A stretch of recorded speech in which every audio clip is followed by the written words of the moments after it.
सूरज की पहली किरणें अभी पहाड़ों की बर्फ को पिघलाने की कोशिश ही कर रही थीं। ठंडी हवा देवदार के पेड़ों से टकराकर एक संगीत पैदा कर रही थी। इसी शांत माहौल में विक्रम अपनी बकरियों को चराने के लिए ढलान पर बैठा था।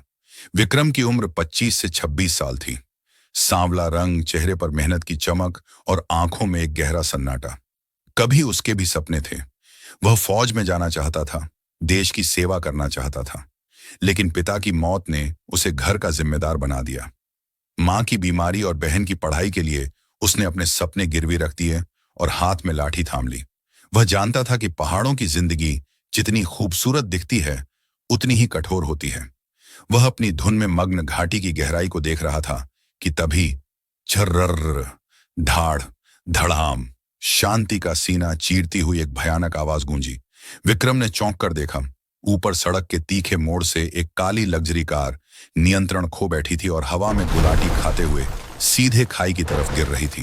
कार 2-3 बार चट्टानों से टकराई और अंत में एक पेड़ के सहारे खाई के बीचों बीच लटक गई।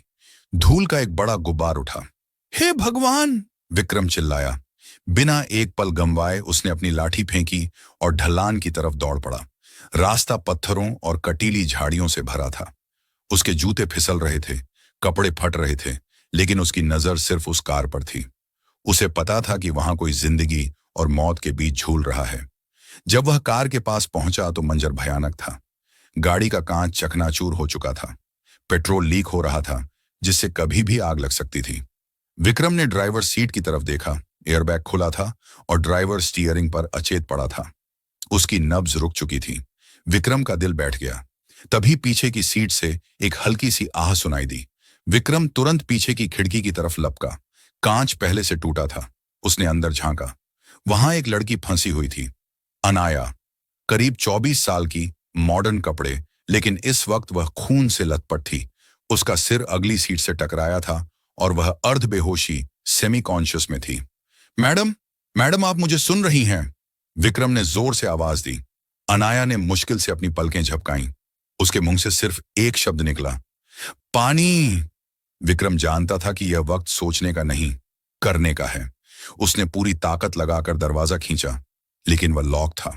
उसने पास पड़ा एक बड़ा पत्थर उठाया और दरवाजे के लॉक पर दे मारा। 2-3 बार के बाद दरवाजा खुल गया। उसने बहुत सावधानी से अनाया को बाहर निकाला। उसके माथे से खून बह रहा था। विक्रम ने तुरंत अपनी पानी की बोतल निकाली, थोड़ा पानी उसके होंठों पर लगाया और अपनी गमछा फाड़कर उसके माथे पर कसकर बांध दिया। हिम्मत मत हारना, मैं तुम्हें कुछ नहीं होने दूंगा, विक्रम ने उसे गोद में उठाते हुए कहा। अनाया का सिर विक्रम के सीने पर टिका था। उसे धुंधला धुंधला दिखाई दे रहा था, बस एक चेहरा जो उसे मौत के अंधेरे से बाहर ला रहा था। विक्रम ने अपनी उंगलियों से वो खास पहाड़ी सीटी बजाई। ऊपर सड़क से गुजर रहे कुछ ग्रामीणों का ध्यान उस तरफ गया। अरे वो तो विक्रम है, जल्दी रस्सियां लाओ, एक्सीडेंट हुआ है, लोग चिल्लाए। विक्रम अनाया को अपनी पीठ पर लादकर ऊपर चढ़ने लगा। चढ़ाई सीधी थी। अनाया का वजन और खड़ी चढ़ाई विक्रम की सांसें फुला रहे थे। उसकी पिंडलियों में दर्द हो रहा था, पसीना आंखों में जा रहा था, लेकिन वह रुका नहीं। बस थोड़ा और, बस थोड़ा और, वह खुद को ही हौसला देता रहा। सड़क पर पहुंचते ही गांव के लोगों ने मदद की। एक पुरानी जीप को रोका गया। काका जल्दी चलो, खून बहुत बह गया है, विक्रम चिल्लाया। वह अनाया को लेकर पिछली सीट पर बैठा। अनाया का सिर उसकी गोद में था। वह बार बार बेहोश हो रही थी। ए मैडम, सोना नहीं है, आंखें खोलो। विक्रम उसका गाल थपथपाता रहा। देखो, हम अस्पताल पहुंचने वाले हैं। अनाया ने एक पल के लिए आंखें खोली। उसने विक्रम को देखा, उसका पसीने से लथपथ चेहरा, उसकी चिंतित आंखें। उसी रास्तों पर जीप दौड़ रही थी और विक्रम का दिल भी। उसे लग रहा था जैसे यह लड़की कोई अनजान नहीं, बल्कि उसकी अपनी ही कोई है। हर गुजरते मिनट के साथ उसका डर बढ़ता जा रहा था। सिटी हॉस्पिटल पहुंचते ही विक्रम ने उसे स्ट्रेचर पर लिटाया। डॉक्टर जल्दी देखिए, हेड इंजरी है। नर्सें और डॉक्टर उसे अंदर ले गए। अनाया का हाथ विक्रम के हाथ से छूट गया। जैसे ही वह अंदर गई, विक्रम को अचानक बहुत खालीपन महसूस हुआ। वह बाहर वेटिंग रूम की बेंच पर बैठ गया। उसके कपड़ों पर अनाया का खून लगा था। वह थका हुआ था, भूखा प्यासा था, लेकिन वहां से हिल नहीं सका। कुछ ही देर बाद अस्पताल का माहौल बदल गया। पुलिस की गाड़ियां सायरन बजाती हुई आईं। उनके पीछे काली कारों का एक लंबा काफिला था। काफिले से एक बुजुर्ग व्यक्ति उतरे। मिस्टर खन्ना, देश के बड़े बिजनेस टाइकून। चेहरे पर हवाइयां उड़ी हुई थीं। उनके साथ बॉडीगार्ड्स और मैनेजर थे। मेरी बेटी कहाँ है? अनाया कैसी है? उनकी आवाज पूरे अस्पताल में गूंज गई। डॉक्टर दौड़ते हुए आए। सर, वो आईसीयू में है, खतरे से बाहर है। एक लड़के ने उसे समय पर पहुंचा दिया। मिस्टर खन्ना ने राहत की सांस ली और दीवार के सहारे खड़े हो गए। भगवान का शुक्र है। कोने में बैठा विक्रम यह सब चुपचाप देख रहा था। उसे समझ आ गया कि वह लड़की और यह लोग एक अलग दुनिया के हैं। बड़े लोग, बड़ी बातें। उसका काम खत्म हो गया था। वह चुपचाप उठकर जाने लगा। तभी एक नर्स ने उसे देख लिया। सर, नर्स ने मिस्टर खन्ना से कहा, यही वो लड़का है जो अनाया मैम को लेकर आया था। मिस्टर खन्ना की नजर विक्रम पर पड़ी। मैले कपड़े, बिखरे बाल, लेकिन आंखों में एक अजीब सा तेज। वे विक्रम की तरफ बढ़े। दोस्तों, रुकिए। अब एक गरीब लड़का अरबपति के सामने खड़ा होने वाला है। आपको क्या लगता है, क्या विक्रम मदद के बदले पैसे मांगेगा? क्या गरीबी उसके स्वाभिमान को तोड़ देगी? हमें अभी कमेंट में बताएं और आप ये वीडियो किस शहर से देख रहे हैं, जरूर लिखें। मिस्टर खन्ना ने विक्रम के दोनों हाथ पकड़ ली। उनकी आंखों में आंसू थे। बेटा, मैं तुम्हारा एहसान कैसे चुकाऊंगा? तुमने मेरी दुनिया बचा ली। मेरी इकलौती बेटी है वो। विक्रम ने विनम्रता से सिर झुकाया। साहब, मैंने कोई एहसान नहीं किया। वहां कोई भी होता तो यही करता। यह तो इंसान का फर्ज है। तभी आईसीयू का दरवाजा खुला। डॉक्टर ने कहा, पेशेंट को होश आ गया है। वो बार बार उस लड़के के बारे में पूछ रही हैं जिसने उन्हें बचाया। मिस्टर खन्ना विक्रम को लेकर अंदर गए। अनाया बिस्तर पर लेटी थी, सिर पर पट्टी बंधी थी। जैसे ही उसने विक्रम को देखा, उसके चेहरे पर एक सुकून आ गया। पापा, अगर यह नहीं होते तो... अनाया की आवाज भर्रा गई। मिस्टर खन्ना ने अपने सेक्रेटरी की तरफ इशारा किया। सेक्रेटरी ने एक ब्लैंक चेक निकालकर मिस्टर खन्ना के हाथ में दिया। मिस्टर खन्ना ने चेक विक्रम की तरफ बढ़ाया। बेटा, यह छोटी सी रकम है। तुम इसमें जो चाहो भर लो। तुम्हारी जिंदगी संवर जाएगी। तुमने जो किया है उसकी कोई कीमत नहीं है, फिर भी मेरी तरफ से एक तोहफा समझ लो। कमरे में सन्नाटा छा गया। अनाया विक्रम को देख रही थी। उसे डर था कि कहीं विक्रम पैसे लेकर चला न जाए। उसे विक्रम में एक अलग इंसान दिखा था। क्या वह गलत थी? विक्रम ने चेक को देखा, फिर मिस्टर खन्ना को। उसके चेहरे पर एक शांत मुस्कान आ गई।